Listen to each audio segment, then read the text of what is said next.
Let's talk about how to prepare a schedule of cash payments for the liquidation of a partnership. This example problem says Sunland Company has the following balances at December 31st.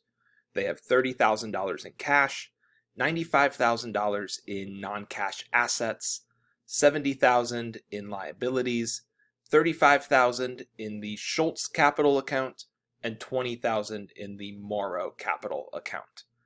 The company is liquidated and received $102,000 for the non-cash assets. Schultz and Morrow income ratios are 60% and 40% respectively. So using all of that information, we need to now prepare a schedule of cash payments. So it's going to look something like this. So the first thing we need to do is put in the balances before the liquidation, right? That was all given to us in that first paragraph in the upper left. Now, for this sale of the non-cash assets and the allocation of the gain, we see that we sold these non-cash assets for $102,000.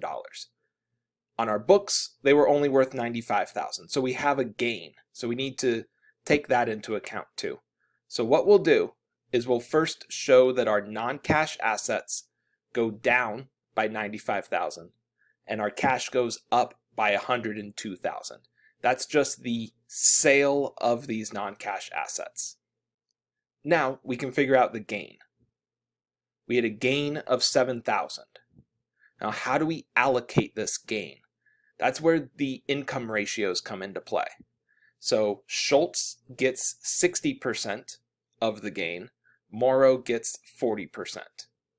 So we find $4,200 for Schultz and $2,800 for Morrow.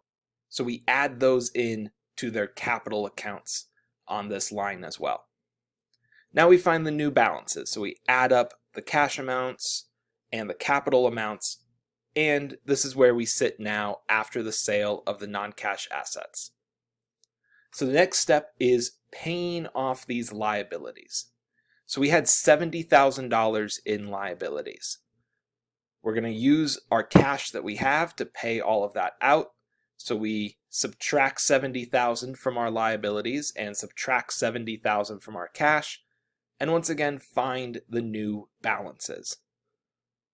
So we can see that after we paid off all of our liabilities, we had $62,000 in cash left.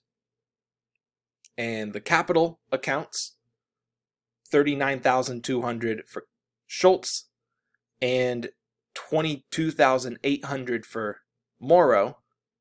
What we're going to do now is we're going to use this $62,000 in cash that we have to pay out our partners, right? This partnership is being liquidated, so it is no longer a partnership.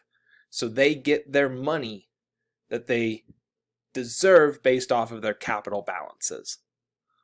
So our cash distribution to partners, we take all that cash, we give it out to our partners. They no longer have capital.